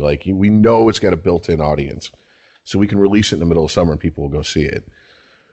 But the thing that they changed that has so many people going, I don't even want to see the movie now, is if you know the story of Pet Sematary, the son gets killed in the road. Father buries the son. By the way, spoiler warnings for a fucking almost 40-year-old book, 30-year-old movie, by the way. The father buries the son in the cemetery beyond the Pet Sematary, which is an old Indian burial ground that resurrects the people that are buried in it. But when they come back almost possessed by a demon spirit. Now they come back monkey paw style. Yeah. And it's, the way he finds out about it is his daughter's cat gets killed in the road. His neighbor, the family's away. His neighbor knows about the Pet Sematary because he grew up in the area. So he's like, I don't think your daughter's ready to deal with death. So just trust me. We're going to bury the cat here. And he's like, why? He's like, just trust me. And then the cat comes back the next day and he can see the difference. It comes back as a dog for some weird reason too. Okay, am I missing that joke? in the original Pet Sematary movie, the cat that does the cat that you see on screen most times is a dog dressed up as a cat. Are you serious? Yeah, because they couldn't train. There were certain things that they couldn't train the cats to do, so they had to, when they needed, the cat. Yeah, I got you. When the cat needs to walk across the screen and sit in a certain spot, cat's just not going to fucking do that. Yeah, and the original Pet Sematary came out in '89. Nowadays, I think they probably just CGI it, which is probably what they did. But anyways, right. I thought you had known that. No, I didn't know that. The major change is the writers/directors decided to kill the daughter, and this is given away and it's not even like you have to kind of figure out if it's her that gets killed in the trailer. It's put right in your face. So the one twist they could have sat on and shocked everybody with when they went to go see the movie, which arguably would have gave the movie that much more word of mouth, especially with horror fans who are like, oh no, you think you know what's going to happen because you've read the book and seen the first movie, but you got to go see the remake because you don't know what's about to happen. And it's just like, I can't think of a good reason to do it, because the only one that comes to mind is in the book, the son is like 2.5, 3, and she's supposed to be like 7 or 8. And maybe they figured, how the fuck, if we can't get a cat to sit, how the fuck are we going to get a 2.5-year-old to listen to what the fuck we got to say? So it's just going to be easier to kill the older daughter. Well, yeah, it's also just easier to kill older kids in general. The smaller they are, the less sympathy you're going to get long run from your crowd, I think. But, I mean, like, there's other scenes in the movie where it's like that aren't in the book or the original movie that are like, and if you don't want to know anymore, like I said, now I'm just talking about the new trailer. Skip for the next couple minutes, but like there's a scene where it's clearly the daughter has come back from the dead. The father is standing next to the mother and he goes, "Give your daughter a hug." And it's like, she didn't come back first of all, she didn't come back, period, in the book, and nothing that ever came back from the Pet Cemetery was even able to give the impression that they were willing to be a loving, to put on airs for that. You couldn't even fake it. Yeah. Yes, exactly. You're like brains or whatever. And then there's the subplot of the mother, her sister having spinal meningitis and her family just basically putting her in the back room of the house to die and leaving her to take care of her when she was like, 7 or 8 years old and her sister was 13, 14.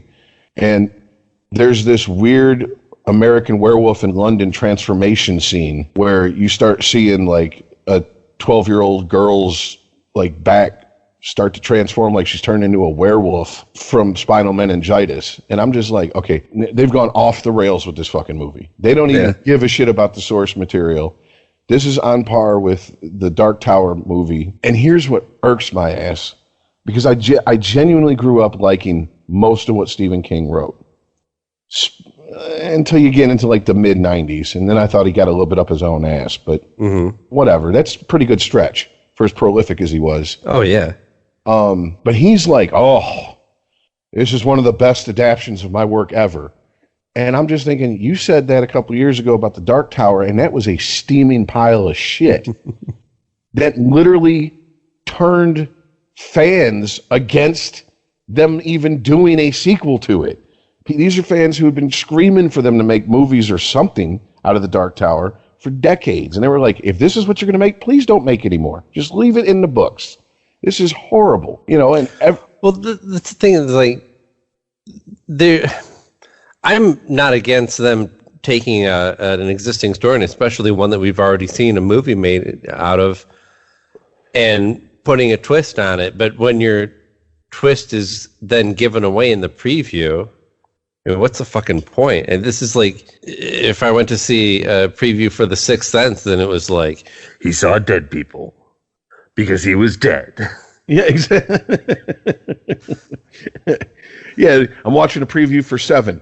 Gwyneth Paltrow's head is in the box. It's like, well, then what the fuck? Why am I even going to watch this fucking thing? I mean, it's a good movie, but it rains all the time, and it doesn't look like anyone pays their light bill through this thing. What the fuck? And the other thing that's really starting to think is that, and I think you can agree with me on this, Aaron, because we both got into Castle Rock. I'm starting to wonder if, like, Stephen King's well into his 70s now. He's got to be like 72, 73. Right. And I'm starting to wonder if he's gotten to the point where it just might be better for other people to run with his material, because Castle Rock was the best thing I've seen done with any of his material that wasn't an adaptation or an adaptation of it, like a direct adaptation. Right. Like you had the horrible 90s movies like The Lawnmower Man and The Mangler and Children of the Corn and all the... Right, where they took a little kernel of a short story and tried to spread it over a movie and realized it was too thin. Exactly, yeah. And I mean, I think that was really well done. I know that they changed up things from the James Franco miniseries from the book, but it fit and it didn't change the entire story that dynamically to where it was like, I don't even know where this is. I don't even know what fucking I'm watching right now. Well, this is kind of a product of our time, right? Because we're seeing a resurgence of genre film, horror and comic book and action and all this stuff. But we're also seeing films of genres being greatly rewarded when they break out of their molds in creative ways. Guardians of the Galaxy is a perfect example. It doesn't break any ground in and of itself and isn't anything wholly original. It's just wholly enjoyable. But it showed people that like you can have a shit ton of humor. You can make like basically a superhero comedy. So when these movies,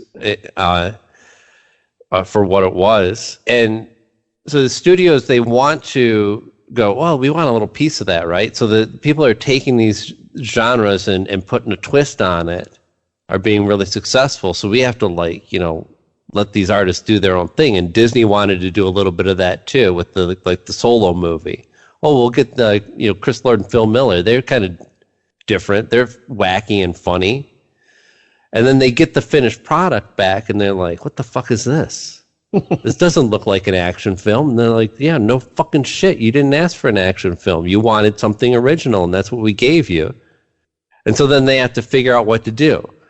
Whether it's bring in Ron Howard, old reliable, to make this look like a generic film, or it's put it out as is, like this Pet Sematary movie, but not be comfortable enough with the twist to just let them be. We have to reveal it. Well, it also suffers from, at least in the trailer, the bane of because I'm a pretty avid horror fan as far as movies go. Mm-hmm. I hate jump scares. I'm so fucking over. Yeah, they're jump cheap. Scares. Yeah, it is the badly told poor dick joke of the horror movie genre. Right. You want a good jump scare? Go to a haunted house. They don't work in movies. Or if your whole movie is that's your thing. The whole thing is jump scares. Yeah. It's going to get old quickly. I mean, I don't know. And they're more fun in person. Do them to your loved ones, your roommates. Well, just make sure they don't have heart problems. Yeah. You especially take that advice, Aaron. I don't think you're dragging my fat ass up to the Pet Cemetery anytime soon, all right? Dude, I hate that shit. Mandy loves to do it. I hate it so much. Well, I got thrown out of a haunted house in is it Pontiac? Because I was like, if anyone grabs me, I'm not liable for what I do. And they jumped out and grabbed me, and I socked the guy. And they were like, you can leave. And I was like, good. I didn't want to be in this motherfucker in the first place. I told you, don't touch me. I gave you ample warning. But I mean, in The Exorcist 3, which is had the original director from The Exorcist, wow, if I remember. I'm not even sure if I saw that one. It had the original writer from The Exorcist. It brought back a lot of the original cast, like the guy who played the priest, and then they added George C. Scott. Indians. Yeah. There was one jump scare moment that worked so effectively that it scared my mother to where she admitted she peed a little when we were watching that on video. And it's because the whole movie wasn't based on jump scares. It drew her in. The scene is a long shot of a hallway. It's a nurse going in and out of rooms. And then it just draws you in. It puts you at ease. It's just a normal scene. And she comes out of a room, and then all of a sudden, some guy in a cloak comes out from behind her with fucking garden shears, and it just shows them closing it around her head, and then cuts away. But I mean, it's when it happens, you're like, oh shit, what the fuck? You know what I'm saying? It's Right, but that's kind of half jump scare, but it's the more lasting scare that sticks with you of the concept. You know, like this thing that really stuck with me about the original Poltergeist movie was the clown that dragged the kid under the bed. Mm. You know, from then on, if a clown entered the household, I'm going at it with a wiffle bat. You and my ex-wife. I think that's the movie that terrorized her even more than It was Poltergeist. Right, and it's those conceptual scares that stick with you. You don't go to sleep at night thinking about the jump scares. Those are fleeting.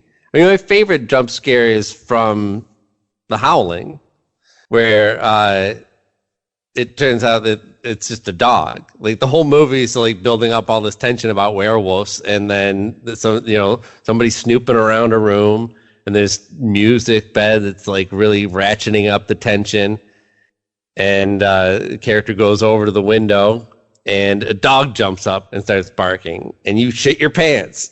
Like, oh shit, it's a werewolf. No, it's just Rover. Fuck.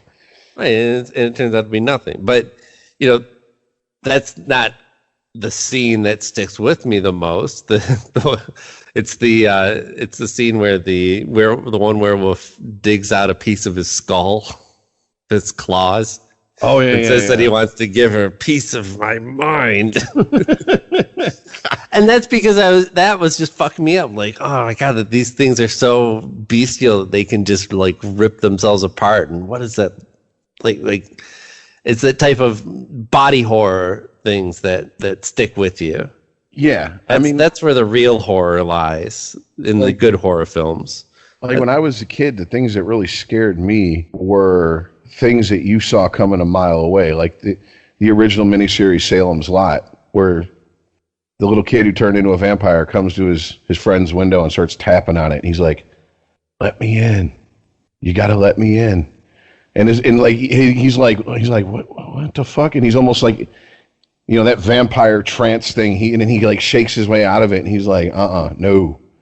Like that just creeped me the fuck out, because as a kid, if you heard anything tapping on your window and it's not open, it takes real balls to go to that window and pull the curtain back and see what's out there. You know what I'm saying? Because as a kid, your imagination's in overdrive. And right. Even as a young adult, even a movie that it's a very divisive movie, but the end of the Blair Witch, the whole movie didn't creep me out. What creeped me out was the end when the camera's panning across, when she's running and panicked in the basement, and you just see one of the film crew standing in the corner, and they'd explain that's what the Blair Witch would do to children while she was killing another one. She'd make them stand in the corner and be like, "You're next." And I was just like, ugh.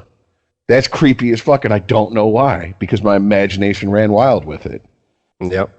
Yeah, unless it engages your imagination. I mean, that's why the torture porn movies like Saw never really stuck with. I'm not interested in them in the least, because when you bring something to that scene with your imagination, it's like. Of course, the famous Hitchcock scene in Psycho, where what's her name gets stabbed in the shower. You never see knife-piercing flesh. Mm-hmm. You just see the after effects and hear the screams, and your brain fills in the rest of the pieces, and that's why that sticks with you. That's the scarier shit. The shit where your brain fills in the blanks. Right. In Saw, you're like, sure, they put somebody in some weird contraption, and you think that's fucked up. Like, what could happen to you? And then they're like, here's what happens. I saw them into pieces, and you're like, yep, that's what I thought would happen. There's no what's to imagine, right? They showed you a device, and then they sawed his leg off with it, and you're like, oh yeah. That shit only works in like James Bond movies where he has to get out of it at the end. Yeah, because you pretty much knew everybody in Saw was going to buy it at a certain point. Right. It doesn't work when you're like, oh, so how are they going to kill this guy? And that's how they killed him. Yep.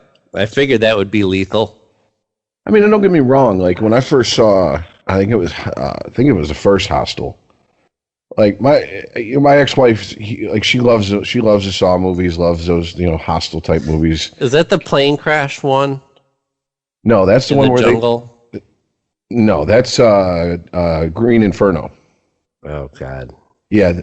Now that one was I couldn't finish that movie. That was dumb and gross. Yeah, that was like, wow. Like, you're really trying to push for an NC-17, aren't you? Like, that's what that felt like. That felt like, how far can we push the MMPA before they're going to go, no, you're not getting an R rating. But the scene I'm thinking of in Hostel is, kids travel, two college kids travel over to Eastern Europe somewhere. They meet two girls. The girls drug them. They wake up, and they're in, like, a warehouse somewhere, and people from all over the world come there and pay to go into a room and torture people to death for the experience of that. And when he takes the scalpel and he cuts the Achilles tendons on the kid, and then he unties him from the chair and he goes, go, you're free to go. And the kid stands up and tries to walk, and then, what you think would happen happens. I was just like, oh, okay.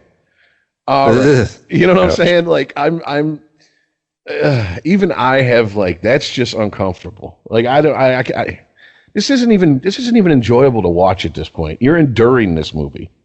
Right. That's not a good horror movie. That's why when we were kids and we were like 13 and we'd go to the video store and rent Faces of Death, it was like, how much of this can you sit through?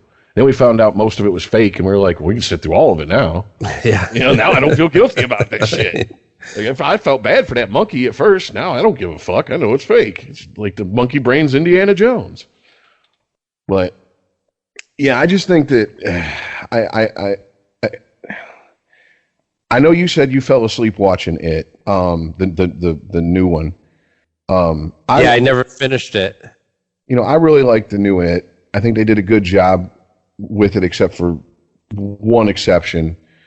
And like they just, I don't think they took into consideration how goofy it was going to look to actually have the clown dance, even though that was like part of the thing. Like when he was fucking with the kids' minds in the book. Right. In the book, the dance, like I almost pictured like a David Cronenberg, like you were saying, body horror type dance. And then when he's up there, like it's not unusual to be loved. Yeah, it's like, why is it? It looks like Ronald McDonald. You know what I'm saying? Like, this ain't scary. But Stephen King needs to be done a certain way. Like The Green Mile, Stand By Me. That's what he said on his wedding night, too. Yeah. And his wife was like, you ain't Stephen King yet, so you're only getting it one way, all right? Start filling that bank account, and we'll talk about the other ways that you can get. Because right now I work at a Dunkin' Donuts and you work at a laundry factory, and we both got college degrees, so this ain't cutting it. But no, it's certain directors and writers can take his work and take it into new directions without making you feel like, Jesus. I mean, The Shining is not at all. The movie The Shining is that's what I was just going to say, because a lot of people, they take away what they think are key elements of Stephen King stories, and those elements are the dog got possessed, the cars are alive, the cat came back from the dead. Those aren't the core elements. Those are features of those stories. Those are, you've got to have something going on. You have to have like these kind of, crazy things that you can write about, but the core of all those stories is the psychological horror, is the evil that may reside in all of us. And so when you take like a competent director like what's his name that did The Shining, Kubrick, he understood what the core meaning of that story was and made his own version of that. And the core wasn't this happens and this happens and this happens, and we need to represent all these things on screen. Yeah, because when they redid The Shining in the 90s miniseries, that is one of the most faithful adaptations of any Stephen King work. And outside of a few really genuine moments of like just creepiness and like, ooh, you put yourself in that situation, you're like, oh, fuck that. You know, it's like, wow, this comes off like very amateurish, like a junior high AV fucking club tried to make The Shining. Yeah. Like seriously, it's looking, and it's dated as fuck. It's looking back, like I said about The Stand. Like you go back and watch the 90s Stand miniseries and you're just like, oh, this is so of the 1990s. Right. I can't even watch this. Right, but The Shining is really, I mean, maybe other people take other things away from this. To me, it's a story about how mental illness tears families apart. In this case, literally, but... Well, I mean, and that's what King said his problem with Kubrick was. He said, my issue with Kubrick's version of The Shining is not that I think it's a bad movie. I think he just didn't see, he saw it more as one man's descent into madness while he's in an isolated situation with his family. Mm-hmm. And he goes, on top of that, he goes, as good of an actor as Jack Nicholson is, the minute you see him on camera, you're just counting down to when he snaps because it's Jack Nicholson. And his last big role before that was One Flew Over the Cuckoo's Nest. Exactly. You know, so you're just like, oh shit, when's he going to grab an axe? You know, where's the here's Johnny moment? And it worked. As a kid, that movie terrified me. Mm-hmm. And you know what terrified me about that movie? The most, when the little kid is riding with the Steadicam. Yeah. And every corner he'd turn. Because I was like, oh shit. What's around this corner? What's around that corner? Right. But yeah, I mean, if you were to do that story right, you'd get somebody like Jason Bateman who can just play every man and watch him go crazy. I mean, that's like Breaking Bad, right? That was a story of Breaking Bad. It wasn't that, you know, if Breaking Bad came out on the television now, you've never seen the show before, and it's starring Jack Nicholson, you're like, oh, he's going to fuck some shit up at some point, right? Like, he's the one who's Breaking Bad. I know that much. When's he going to break? So what's the character biography? He's Jack Nicholson. Okay, cool. Got it. That's all you need to say. It is kind of funny looking back on it like that because, you know, us growing up, we just always knew crazy Jack Nicholson. And there was actually a period of work before that. I mean, sure, he'd dabble into some weirder roles, but he didn't have that, like, post One Flew Over the Cuckoo's Nest, like, he was typecast from then on out. Oh, yeah. As the unhinged guy. It was like Brad Pitt and 12 Monkeys. They're like, can you do that thing with your hands that you look autistic? And just stutter a little bit. That's what we want, a little bit of that Brad Pitt crazy magic for this role. Yeah, because I'm trying to think of what was A Few Good Men. Jack Nicholson in A Few Good Men. It was like, okay, I get that he's most likely not going to go on a kill crazy rampage. He's a Marine officer. He's a lifer. Mm-hmm. But you knew that, you know, that came out in like when I was in my like when I call my dead zone of I wasn't watching a lot of TV and I saw the movie and I hadn't seen the previews of the infamous "you can't handle the truth" scene, so I didn't know that was coming. But when it came, I was like, oh, okay, there it is. I've been kind of waiting for that moment. Right. But he nailed it because the indignation of a lifelong Marine being questioned by some snot-nosed pretty boy. You know, as he said so eloquently to Tom Cruise, as you stand there in that faggy white uniform, questioning how I guard your life. You know, I'm like, that's what an old Marine sounds like. I got to want me on that wall. You need me on that wall. Rich, speaking of Marines, I wanted to bring this up real quick before we wrap up today. You know, there's the famous photo. I think they've done this in probably a number of times, but where they basically arrange the Marines in order in their uniform, take this big group overhead shot where they make out the pattern of the world with the eagle over the top of it. You know what I'm talking about? Yeah. They have the Marines actually make the outline of the Eagle Globe Anchor, the Marine Corps emblem. Say it one more time. What's the emblem called? The Eagle Globe Anchor. That's the Marine Corps emblem. Okay. Right. Have you seen the latest version of that? Oh God, no.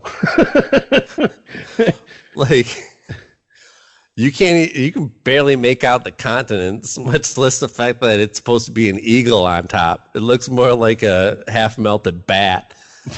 And I'm like, you published this photo. Like a guy that I work with showed me this. He's like, my buddy's a Marine. He's proud of this. I'm like, I wouldn't share that with anyone, much less the world. Just looking at them side by, because he showed the guy who posted like side by side with one that looks like what it's supposed to. And I mean, I know it's like, sure, it said this photo says nothing about the strength of your military, but it kind of does, right? Well, especially aren't you supposed to be like super disciplined, and you can't even have guys hit their mark or plan stuff out accordingly to make it look like it? Yeah, that's like the Marine Corps silent drill team is known because, one, no matter what happens, they look like they just have the 1,000-yard stare dead expression. And two, they're, precise to the tiniest movement, and they never give verbal commands. They give a verbal command at the beginning of the drill, and that's it.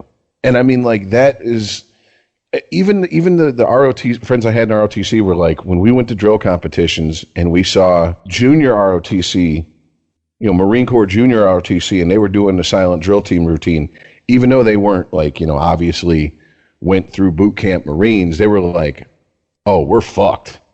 Second place is about the best we can hope to come in with against this. So if it's sloppy, that's not a good look. There's a reason it's, the few, the proud. We're looking for a few good men. Sounds like, unfortunately, the ones that took that photo weren't it. You know what I'm saying? So, right. This is why we have to make America great again, Rich. I was curious about your reaction to that, because I was wondering if I was like being a little too nitpicky on something I didn't know shit about. To be honest with you, I don't have, all my friends who even did 20 years are pretty much out of the military by now. Right. I don't have that window into the modern military. I don't know. I do know that I've ran into a few younger people and talked to them, and they're like, it's not what it was when you were looking to join, and it's definitely not what it was when your parents and your uncles were in. It's a lot different. Apparently, I don't understand this. You're training for war, but there's timeout cards to where if the drill instructor is stressing you too much, you pull out your timeout card and he has to leave you alone for a certain set of minutes. And I'm like, if that is true, then I don't know how we aren't getting our asses kicked all over this this globe. I really don't, because the whole point of boot camp is to desensitize you to constant screaming, yelling, chaos going on around you. How did you get shot?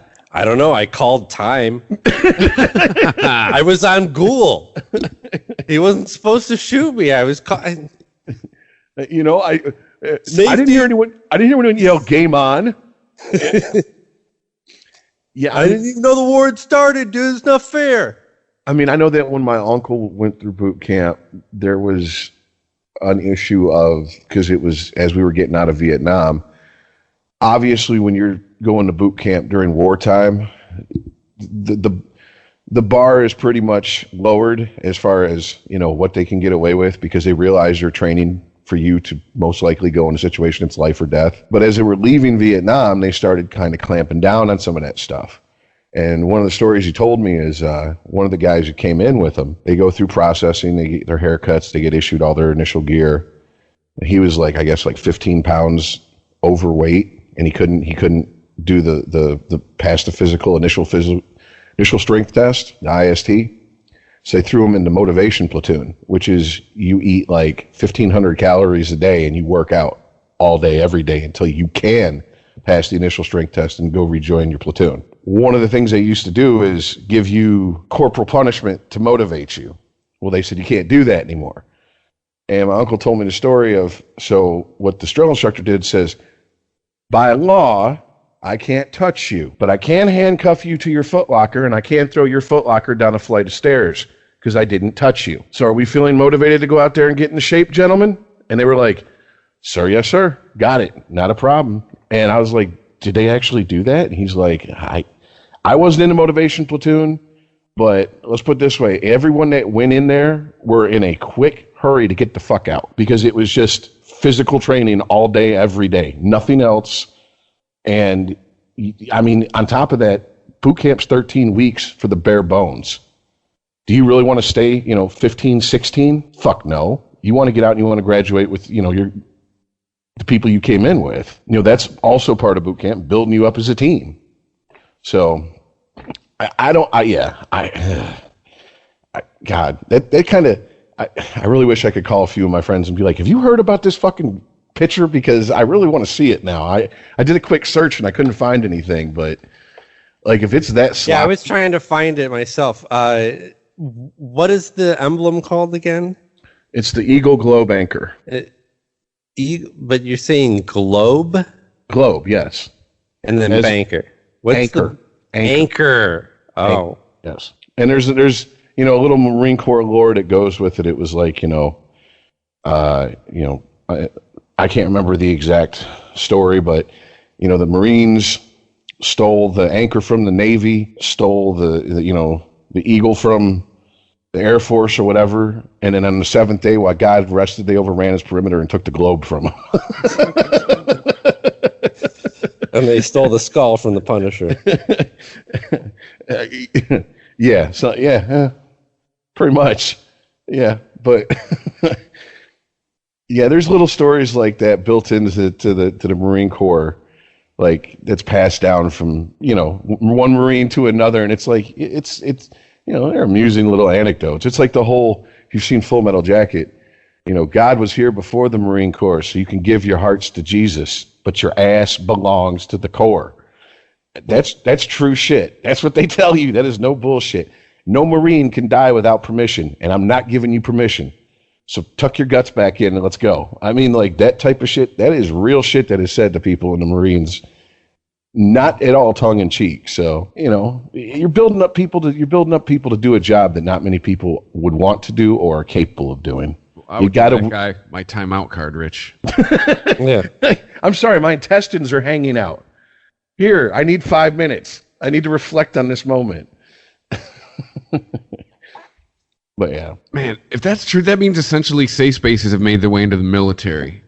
And if that's true, we're fucked next conflict we have.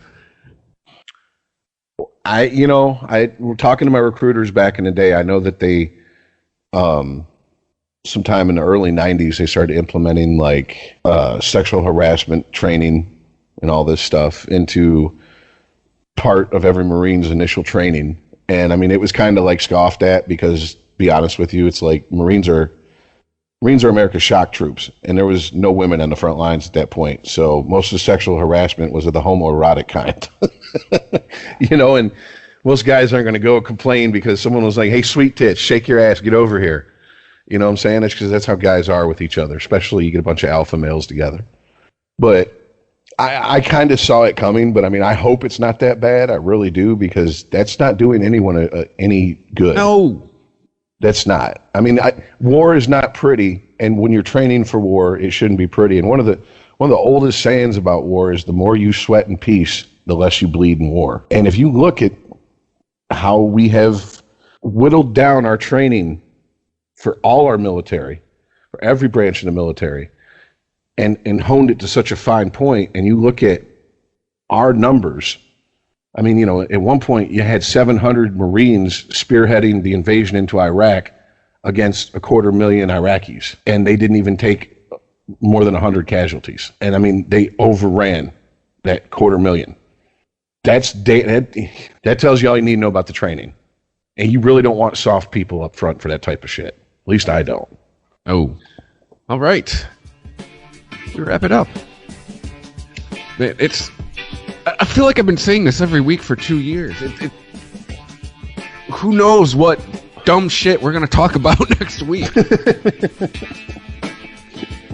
It seems like there is a bar for dumb that just keeps getting lower and lower each week, or higher, depending which way you want to look at it. But, god damn, we talked about some stupid shit today. But anyway, we are on Twitter at Unregimented Pod. For some reason, we got a bunch of new listeners. I'm not complaining. I'd say welcome. You can email the show unregimented@christophermedia.net. New shows Saturdays. We're on Spotify. We're on Google Play. We are on Apple Podcasts. Or you should cut out the middleman. You just go right to christophermedia.net. See you next week. See ya. Later, guys.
Unregimented. ChristopherMedia.net.